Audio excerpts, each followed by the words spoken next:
Olá, meus amores! Hoje eu vim aqui fazer a abertura da aula de nutrição. E eu gostaria de saber como é que vocês estão. Se vocês estão se cuidando, se estão comendo comidinha de verdade, se estão tomando bastante água.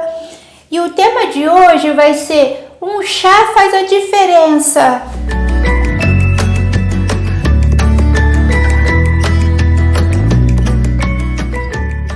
Saudade de vocês, meus amores.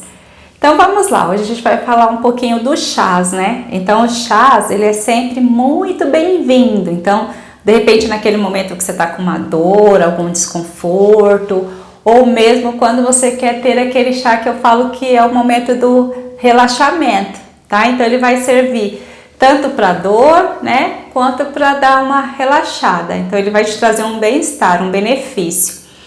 Então, olha só, a dica de hoje é justamente que vocês incluam chás na rotina, né, no dia a dia. Então, tem gente que pergunta, posso consumir 1 litro de chá? Não, não pode, tá? Quanto que eu posso consumir? De 2 até 3 xícaras de chá por dia, tá? Então, esse chá, ele pode estar gelado, ele pode ser morno, ele pode ser quente. Então, ele vai trazer o benefício de qualquer forma, tá? Então vamos entender aqui um pouquinho algumas regras para um melhor aproveitamento do princípio ativo dos chás. Então olha só, temos 2 formas de preparo, né? Quando falamos de chás. Então temos a decocção e a infusão, né? E aí vamos entender qual que é a diferença da decocção e da infusão, tá? Então olha só. A decocção é quando a gente ferve a erva junto com a água. E aí você vai então colocar a erva, a água, vai esperar aquela água começar a ferver e aí você vai contar de 5 a 10 minutos, né? Depois que a água ferveu, conta de 5 a 10 minutos, pronto, tá pronta a sua decocção. Então é só desligar o fogo. Aí a gente tem também a infusão. E aí como que é o processo da infusão? É justamente ferver a água, aí você vai pegar o que? Uma xícara, e aí vai colocar aquela erva e depois você vai despejar aquela água quente, né, em cima da erva. Eu sempre falo, abafa, né? E aí você vai contar 10 minutos. Então espera 10 minutos, que é no mínimo, aí pronto, o seu chá já pode ser consumido, certo? Então, olha só, independente de for decocção ou infusão, o chás ele vai ter a sua eficácia. Então, como que a gente vai saber qual que é melhor? Se é decocção, se é infusão, como que eu vou usar, né? Então, existe uma regra bem simples para a gente entender a diferença da decocção e a diferença da infusão. Então, quando que eu uso um ou outro? Então, essa regra vai ser assim, se eu utilizar folhas e flores, a gente faz a infusão, tá? Se for casca e raízes, a gente faz a decocção, para justamente extrair os ativos presentes no chá, tá? Então, olha só, hoje em dia, muita gente tem complicações com retenção de líquidos, né? Principalmente agora nesse período do calor. E aí, olha só, quais os chás que eu devo utilizar para melhorar, né, essa retenção de líquido, para evitar justamente a retenção de líquido?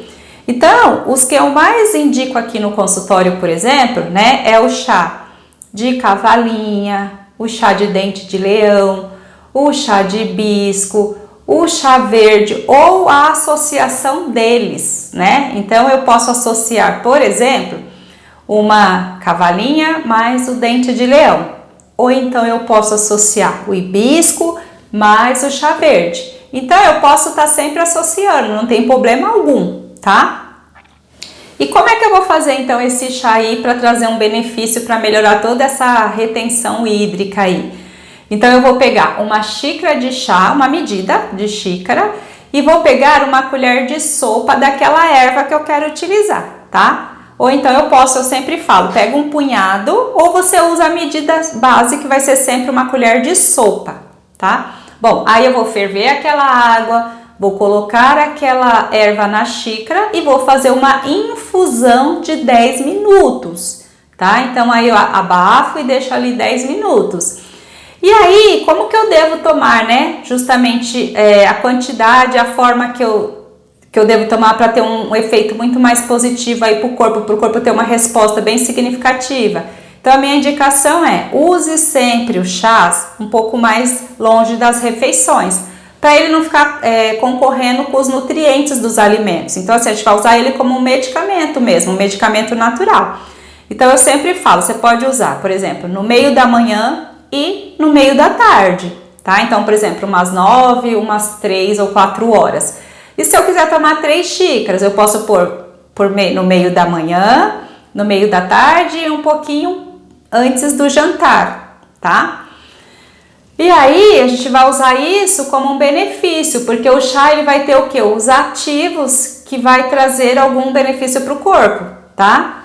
Então vamos lá, ó. A gente também tem chás para o sono, né? Para ansiedade. E esse chazinho eu posso usar tanto de manhã quanto à noite. Então, se eu tô num quadro de ansiedade, eu não preciso tomar só à noite. Eu posso tomar, por exemplo, no meio da manhã e no meio da tarde. Então, quais os chás que eu posso utilizar para ansiedade? Então, tem vários, né? Então, vou mostrar para vocês aqui, ó.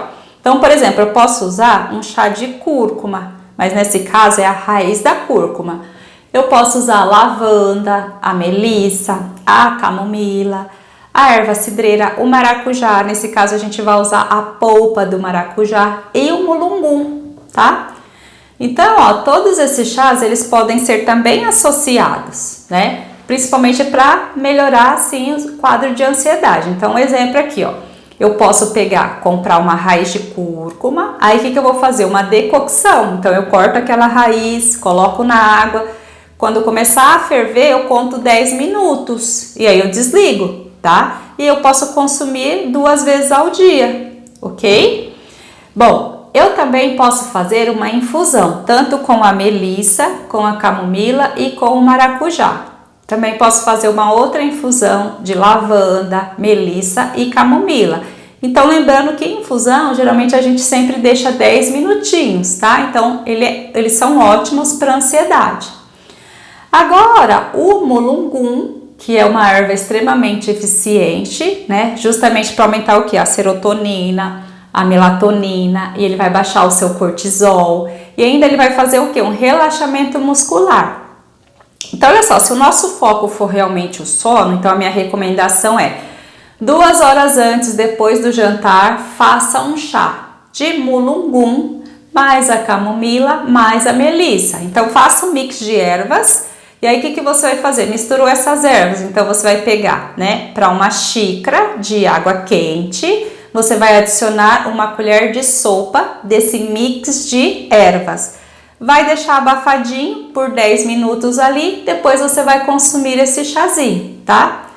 Mas e se eu quiser usar um chá de maracujá, né, com uma outra erva, eu posso? Sim, porque ele também vai estimular, mas o maracujá sozinho, ele não tem tanta eficácia, mas se você colocar uma outra erva, ele vai ter um poder de ação muito melhor. Então, eu posso pegar o maracujá, vou utilizar a polpa desse maracujá, só que quando eu for fazer uma infusão com essa polpa, eu vou deixar um pouquinho mais, então, ao invés de 10 minutos, eu vou deixar 15. Então, nesse caso, o maracujá é sempre essencial deixar um pouco mais de 10 minutos. Então, uma média de 15 minutos aí, a gente consegue sim, né, pegar todo o ativo dele para trazer benefício para o corpo, certo? Bom, então, eu também posso pegar essa polpa do maracujá, né, e vou associar, por exemplo, com um mulungu, ou com uma erva cidreira, ou mesmo com uma camomila. E como que eu devo tomar esse chá? 1h30 antes de deitar, justamente para a gente ter uma garantia de um sono de qualidade, tá? E aí, olha só, também tem os chás para distensão abdominal, né? Porque às vezes a gente fala assim, nossa, eu acabei de comer, eu fiquei com desconforto, parece que eu consumi um boi, né? Então, quais os chás que servem aí para distensão abdominal? Então, eu posso utilizar o chá de hortelã, o licorice, que é o acaçuz, eu posso usar uma erva doce, eu posso usar um gengibre. E aí, olha só, tanto o hortelã quanto o licorice e a erva doce, ele tem uma capacidade de mudar o estado físico do gás, e aí ele vai fazer a eliminação. Então, a gente pode tomar, por exemplo, logo quando você acorda, então no período da manhã, ou mesmo 2 horas depois da refeição. Então, você já sabe que você vai ter uma distensão. comeu lá, almoçou. Daqui 2 horas você vai lá e pode tomar um chazinho desses daí, tá? Então, por exemplo, eu posso utilizar 8 folhinhas de hortelã, mais 1 colher de sopa da erva doce. E aí eu vou fazer uma infusão também de 10 minutinhos. Ou então eu posso utilizar 8 folhinhas de hortelã, mais 1 colher de sopa do alcaçuz. E aí a mesma coisa, eu vou fazer uma infusão, né? Então sempre que eu necessitar, então almocei, eu posso fazer um desses chazinhos justamente para melhorar essa distensão abdominal. E aí, além, né, de melhorar todo o estado físico do gás, ele vai ativar, justamente, eles ajudam na nutrição das bactérias intestinais e também ele melhora o quê? A microbiota intestinal. Então, todos eles, ó, vai trazer um benefício aí para a microbiota intestinal, certo? E olha só, também tem muita gente que me pergunta, ou às vezes me manda mensagem, tem algum chá, né, para gestante? Gestante pode tomar chá? Sim.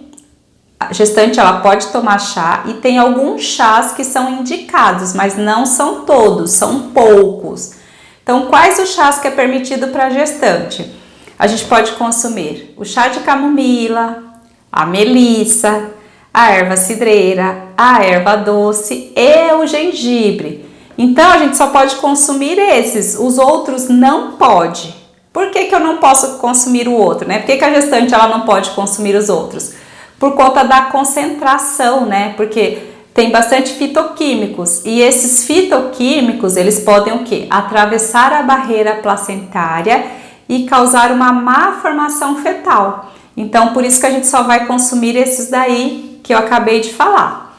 Então, por exemplo, a gente pode usar um blend para gestante. Então, como que ela vai fazer? Então, ela vai pegar um mix de ervas. Então, por exemplo, ela pega melissa, a camomila e a erva cidreira. Então, fiz um mix, misturei todas. Aí, eu vou pegar 300 ml de água quente, que a gente vai fazer uma infusão. E aí, vai colocar 1 colher de sopa dessa erva, vai abafar e aí você pode consumir. Então, quantas xícaras de chá a gestante pode consumir por dia? De 2 até 3 no máximo, tá? E aí, olha só também, a gente tem chazinhos, né? Principalmente para infecção urinária. Então, por exemplo, temos a equinácea, que pode ser utilizada para o tratamento da infecção urinária, a salsa, o alho, a urtiga, a alfazema e a aroeira.